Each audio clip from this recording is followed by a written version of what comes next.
discussing a little bit of Heroscape lore, reading Thormun's journal. So how about we get to that? Oh yeah. Oh yeah. Lore. Oh It's yeah. lore. We should have a lore song now. Oh no! Get a little jingle for lore. Are you gonna sing it, John? It's lore time. Let's read Thormun's journal. I don't think we're that popular. Right there, Joe. What do you mean? We're not that popular. There's 2 people that know us. That's popularity. See, that's how it starts in high school. You start to snowball into a bigger thing. You got to start somewhere. Yeah. That's true. Sometimes you got to do something wild and trendy, and then it catches on, and then everyone's like, "Where's that from? Who made that up?" You're welcome, by the way. I got you. That's apparently. Yep. So Joe volunteered to sing for the stream now. He knows Ryan had his song, and now it's my time. He knows a few guys who can probably sing and create a jingle for us for that. Oh goodness.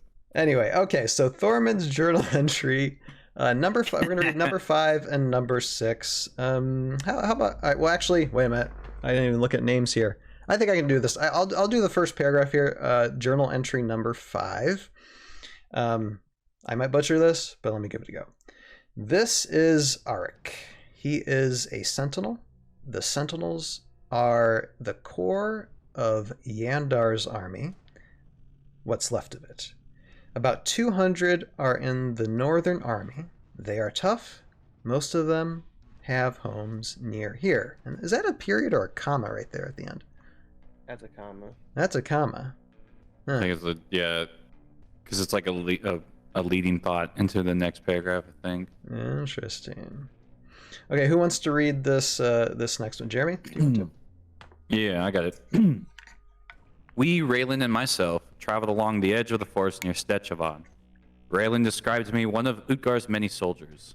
Be wary of this creature, for it never travels alone. Its bluish tint and foul smell are unmistakable. Known as a blade grut from the orc family, this beast travels in large packs, using sheer numbers and jagged blades to hack away at their enemies. There are rumors of thousands of these creatures gathered just outside of Nostrland. It's a direct quote from Raylan. So. Yeah, no, I know She because is the scout getting intel on the enemy. Mm-hmm. So this is kind of building the narrative of the story, but at least the time when they were writing it, correct? Yep. Yeah. Introducing different factions and things like that. Now, do we know anything about Eric other than what's written here? Is there anything else to be told? I think it was just a name drop for the Sentinel pictured in the art, because there's a drawing of the Sentinel there. But we don't have anything more than that. I think it was just, one of the many Sentinels that was named. But it is, I think it's interesting. They do point out that the Sentinels at the time of this writing, right? So we're talking about, this would be, near the opening of Rise of the Valkyrie, right? When that dropped about, because the Sentinels came out in Jandar's Oath. So wave 3. They're only saying there's only 200 of them. This isn't a big sustainable force, right? They're already whittled down in numbers in terms of the war itself. So this was a pretty good window, I think, into showing exactly what was going on with the generals. They weren't exactly prepared for this fight, as you would think. They didn't have the numbers that they needed to fight back Utgar, and that's why Utgar kept winning, right? Because in the very next paragraph, he's got thousands of orcs. They got 200 sentinels. Battle numbers here is overwhelming odds. Utgar just kept summoning over and over and over again, and that's what gave him his advantages throughout the entire story. So, pretty neat stuff, I think. And you have Raylan basically describing blade gruts or orcs.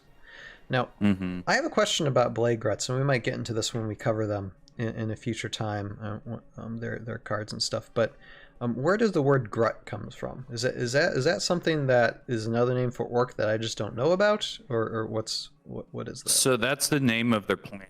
The orcs come from the planet Grut, and so they're usually referred to as the blade gruts or the arrow gruts because they come from that world.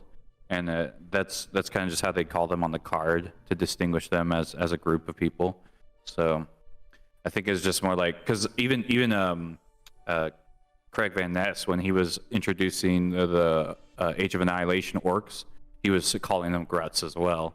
So I think that's just like it's interchangeable with Heroscape specific orcs. They're called the Gruts, and then you have the orcs from Toril, who are the D&D ones, and then so on and so forth. So different planets, different types of orcs. So Yeah, because you don't also want to have a game where everything's just the same name. right, You know, right. it also makes them unique to Heroscape. Right. Yeah, At least, no, for unless sure. I'm lost and maybe there's another game that calls orcs Gruts, but it seems pretty Not that unique to Heroscape. And they're also unique in the fact that, of course, Gruts are the only type of orc that rides dinosaurs in the battle. Like there aren't really any others. You know, like that's always been one of my favorite things about. Where's that war mammoth, by the way? Where is that at? Oh yeah, where's Seriously? the Where's the war art that we mammoth? got? I've been working on that. How's that going? Yeah. I always thought it was a take on the Warcraft 3 grunt orc. Right. Grunt. That I called them grunts for a long time till I realized it was grunts. I was like, oh, they're not grunts. Okay. Yeah, there's no. Yeah, I could see it honestly, because Craig Van Ness and the company, the group of people behind the original idea of Heroscape, borrowed a lot of staple ideas, stock ideas from like movies and stuff like that. That's why everyone calls Agent Carr, Mobius from Matrix, and you see all these references like, oh, that's Indiana Jones, oh, that's so and so, oh, that's so and so. These characters were inspired by movies and popular references at that time, and definitely Warhammer, as we know it, is the dominating war game of its era and still to this day. So I would think they would have borrowed that and be like, yeah, you remember those guys? Well, we kind of got our own version here, and it was just a really cool concept. I've seen that the kind of an evolution on the idea that was presented by Warhammer and these other products. Super cool. Makes them more unique. Yeah. And the name, it says the edge of the forest near Techstaven? Stetchavan. Stetchavan, yeah, okay. I say Stetchavan. Totally butchered that. They've no, you're good. That once again, that region. Remember, last podcast episode, they mentioned that name again, and so I'm telling everyone in the audience, pay attention to that name, because that name is actually like definitive in the story. It's really important because that's one of the major locations of two major battles in the Heroscape story, like serious battles that turn the tides of war essentially. Everything that was going on in the story took place near Stetchel for the Thormun's journal. So every time you see that name, remember it, because it's like that's where everything's going on. That's that specific zone.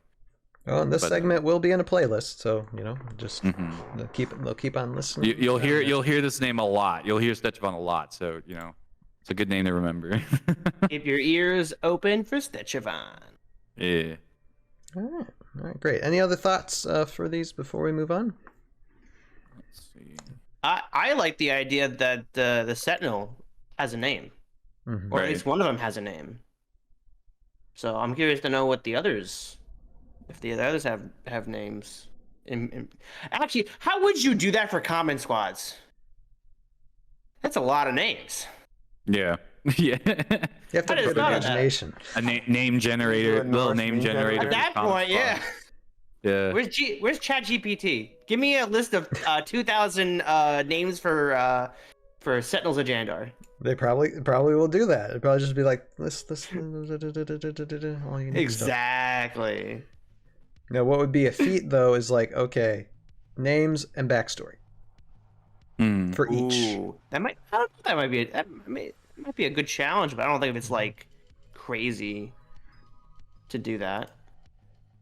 And we do know that, I think the line where they mention that most of them have homes here, like this isn't just a random like soldier unit or just a random character. Like these are the people of Jandar's home, like Jandar's territory, like the place that he's in charge of. This is where they live, so they're defending their homeland as much as he is as well. So the entire backbone of his army are locals, right? Like militia essentially.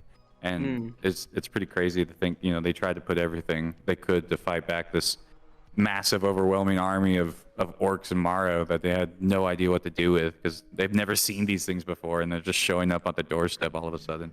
So What are we supposed to pretty do? cool concept, Swing I our think. axes. That's what we're supposed to do. Yeah, let's just hit all them we till they got. stop We got moving. axes. That's the best we got right now.